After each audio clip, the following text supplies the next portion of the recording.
வணக்கம். நான் டாக்டர் பாலகுமாரி. இன்னைக்கு கர்ப்பம் ஆகிறத திட்டமிட்டு எப்படி அழகாக கர்ப்பம் ஆகிறது அதை பற்றி பார்ப்போம்.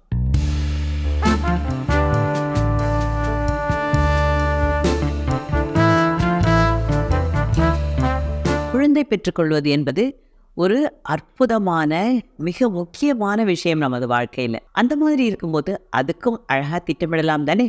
தமிழில் ஆடிப்பட்டம் தேடி விதை அப்படின்னு சொல்லுவாங்க. அதாவது தகுந்த பருவத்தில் விதைக்கும் போது அறுவடை மகசூல் நல்லா இருக்கும். அதே மாதிரி மனிதர்களும் கரு உண்டாகும் போது நம்மளோட மைக்ரோ என்விரான்மெண்ட் மேக்ரோ என்விரான்மெண்ட் ரெண்டும் சரியா இருக்கணும். இந்த மைக்ரோ என்விரான்மெண்ட்டுங்கிறது என்ன? அந்த கரு முட்டை உண்டாகும் போது கர்ப்பப்பையிலையும் டியூப்லையும் இருக்கிற சூழ்நிலைகள் அது நல்லா இருக்கா? இப்போ சர்க்கரை இருக்கிறவங்களுக்குன்னா கர்ப்பப்பையில டியூப்ல சுரக்கிற நீர்ல கூட சர்க்கரையின் அளவு ஜாஸ்தியா இருக்கும். அப்ப அந்த கரு சர்க்கரை தண்ணியில மிதந்துக்கிட்டு வர மாதிரி இருக்கும். ஹைப்பர் டென்ஷன் இருந்ததுன்னு வச்சுக்கோங்க, அதுல ரத்த ஓட்டம் குறைவா இருக்கிறதுக்கு வாய்ப்பு இருக்கு. ஸோ இதெல்லாம் மைக்ரோ என்விரான்மெண்ட், நம்மால கண்ணால பார்க்க முடியாது. ஆனால் இந்த கருமுட்டை இந்த மைக்ரோ என்விரான்மெண்ட்டுக்கு எக்ஸ்போஸ் ஆகுது.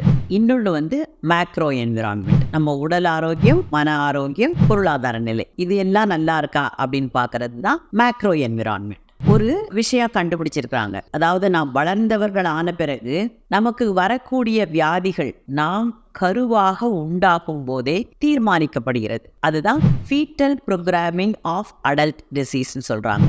கரு உண்டாகும் போது எல்லா கண்டிஷனும் நல்லா இருக்கிறதுக்கு நம்ம பிளான் பண்ணணும்.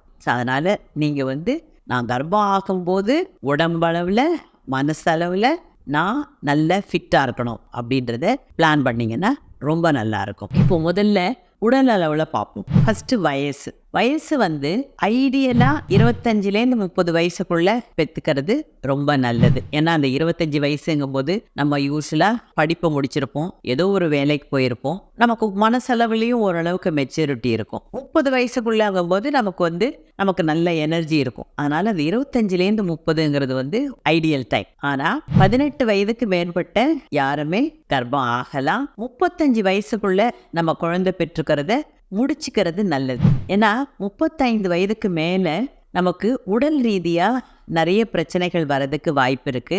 நாம் உற்பத்தி செய்யக்கூடிய கரு முட்டைகளின் தரம் அப்போ குறையும். குழந்தைக்கும் சில பிரச்சனைகள் அதிகமாக வர்றதுக்கு வாய்ப்புகள் இருக்கு. அடுத்தது உடல் எடை ரொம்ப ரொம்ப முக்கியம். அதுவும் இப்போ இந்த காலத்தில் எல்லாருக்குமே உடல் பருமன் ரொம்ப ஜாஸ்தியாக இருக்குது. இந்த உடல் பருமனை கிராஸாக ஒரு வேல்யூ மூலம் நம்ம சொல்லலாம். BMI, பாடி மாஸ் இண்டெக்ஸ் அப்படின்னு சொல்லுவோம். இந்த பாடி மாஸ் இண்டெக்ஸ் என்னன்னா உங்களோட எடை உங்களோட உயரத்துக்கு ஏற்றதாக இருக்கிறதா. குழந்தைகளுக்கு தான் வயசுக்கு ஏற்ற எடை. 18 வயது மேற்பட்டவங்களுக்கு அவங்கவுங்க உயரத்துக்கு ஏற்ற மாதிரி எடை இருக்கணும். இது நார்மல் BMI. 19லேருந்து 23க்குள்ள இருக்கிறது நார்மல் BMI. 23ங்கிறது அப் டு 25 போனா கூட பரவாயில்ல.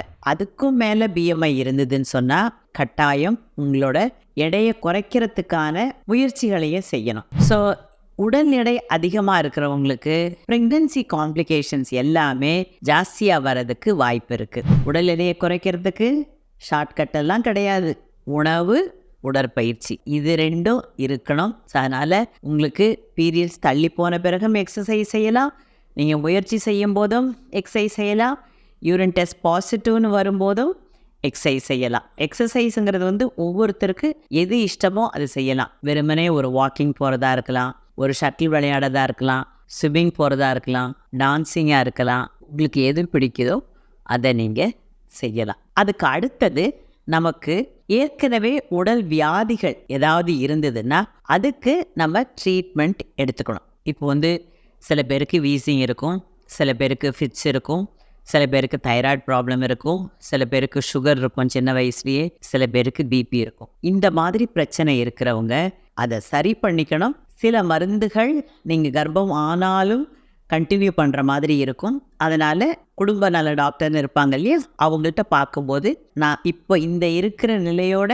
நான் கர்ப்பம் ஆகலாமா, இந்த மருந்துகளை மாற்ற வேண்டுமா, மருந்தையே மாற்றலாம், இல்லை மருந்தோட டோசேஜை மாற்றலாம். ஸோ இதை தெளிவாக கேட்டுக்கணும். அதுக்கு அடுத்தது உங்களுக்கு எந்த வியாதியும் இல்லைன்னாலுமே ஹீமோகுளோபின், சுகர், தைராய்டு இது 3ம் சரியா இருக்கா அப்படின்னு பார்த்துக்கிறது நல்லது. நீங்க 30 வயதுக்கு மேற்பட்டவங்கன்னா HPV testing and Pap smear testing இது எதுக்காக பண்றதுன்னா கர்ப்பப்பை வாயில பின்னாடி கேன்சர் வர்றதுக்கு வாய்ப்பு இருக்கா அப்படின்னு பார்க்குற ஒரு டெஸ்ட்.